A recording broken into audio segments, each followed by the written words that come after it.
Developing the aura. When it is remembered that the aura of the individual affects and influences other persons with whom they come in contact, and is in fact an important part of their personality, it will be seen that it is important that the individual take pains to develop their aura in the direction of desirable qualities and to neutralize and weed out undesirable ones. This becomes doubly true when it is also remembered that, according to the law of action and reaction, the auric vibrations react upon the mind of the individual, thus intensifying and adding fuel to the original mental states which called them forth. From any point of view, it is seen to be an important part of self-development and character building to develop the aura according to scientific occult principles. In this work of aura development, there is found to be two correlated phases, namely, 1. The direct work of flooding the aura with the best vibrations by means of holding in the mind clear, distinct, and repeated mental pictures of desirable ideas and feelings. And 2.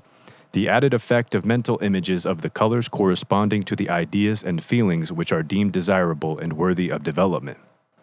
The first of the above-mentioned phases is probably far more familiar to the average student than is the second.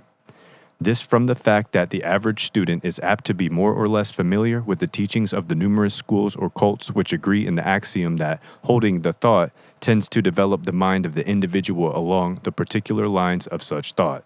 This is a correct psychological principle, for that matter, even when those practicing it do not fully understand the underlying facts.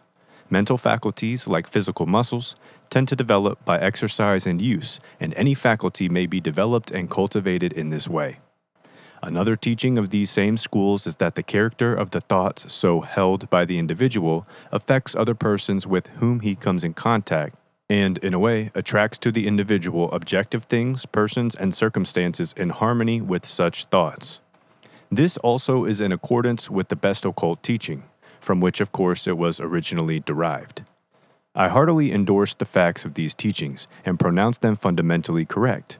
And in this connection, I may say that every healer may apply their own methods plus this teaching regarding the aura and thus obtain greatly increased results. By the faithful preserving holding in mind of certain ideas and feelings, the individual may flood their aura with the vibrations and colors of such ideas and feelings, and thus charge it with auric energy and power.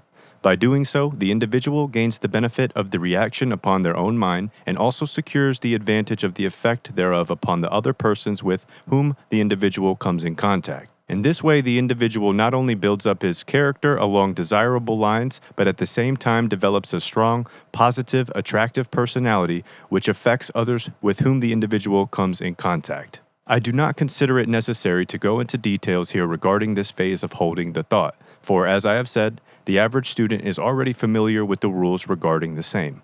In a nutshell, however, I will say that each individual is largely the result of the thoughts they have manifested and the feelings which one has harbored. Therefore, the rule is to manifest and exercise the faculties you would develop and inhibit or refrain from manifesting the ones you would restrain or control. Again, to restrain an undesirable faculty, develop and exercise its opposite. Kill out the negatives by developing the positives. The mind produces thought, and yet it tends to grow from the particular portion of its own product which you may choose to feed to it. For it not only creates thought, but also feeds upon it. So finally, let it produce the best kind of thought for you, and then throw that back into the hopper, for it will use it to grind out more of the same kind and grow strong in so doing. That is the whole thing in a nutshell. The second phase of aura development, however, is not likely to be familiar to the average student for the reason that it is not known outside of advanced occult circles, and very little has been allowed to be taught regarding it. But the very reticence regarding it is a proof of its importance, and I strongly advise my students to give it the attention and practice that its importance merits. The practice thereof, however, is extremely simple, and the principle of the practice, moreover, is based solely upon the facts of the relation of color and mental states as shown in the astral auric colors as fully explained in the preceding chapters of this book. In order to intelligently practice the development of the aura by means of flooding or charging it with the vibrations of psychic colors, it is first necessary that the student be thoroughly familiar with the scale of colors related to each set of mental states or emotional feelings. This scale and its key is found in a number of places in the preceding chapters.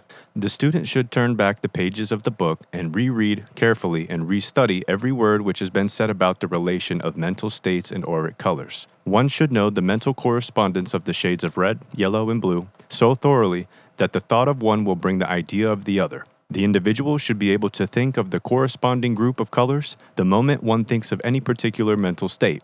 The individual should be thoroughly familiar with the physical, mental, and spiritual effect of any of the colors and should moreover test himself psychically for the individual effects of certain colors upon themselves.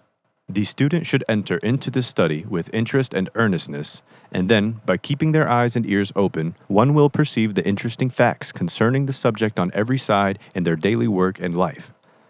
The student will perceive many proofs of this principle and will soon amass a stock of experiences illustrating each color and its corresponding mental state. The individual will be richly repaid for the work of such study, which in fact will soon to grow to be more like pleasure than work. Having mastered this phase of the subject, the student should give themselves a thorough, honest examination and mental analysis. The individual should write down a chart of their strong points and their weak ones. They should check off the traits which should be developed and those which should be restrained. The individual should determine whether they need development along physical, mental, and spiritual lines and in what degree. Having made this chart of themselves, the student should then apply the principles of charging the aura with the color vibrations indicated by the self-diagnosis and prescription. The last stage is quite simple, once one has acquired the general idea of it. It consists simply in forming as clear a mental image as possible of the color or colors desired, and then projecting the vibrations into the aura by the simple effort of the will. This does not mean that one needs to clench the fist or frown the brow in willing. Willing, in the occult sense, may be said to consist of a command, leaving the rest to the mechanism of the will and mind. Take away the obstacle of doubt and fear. Then the royal command performs the work of setting the will into operation. This, by the way, is an important occult secret of wide application. Try to master its all-important significance. The mental imaging of colors may be materially aided by concentration upon physical material of the right color. By concentrating the attention and vision upon a red flower, for instance, or upon a bit of green leaf in another instance, one may be able to form a clear, positive image of that particular color. This, accompanied by the willing and demand that the vibrations of this color shall charge the aura, will be found to accomplish the result.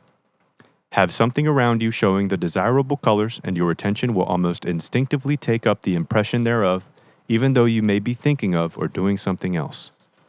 Live as much as possible in the idea and presence of the desirable color, and you will get the habit of setting up the mental image and vibration thereof.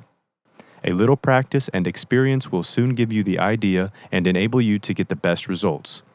Patience, perseverance, and sustained earnest interest, that is the key of success.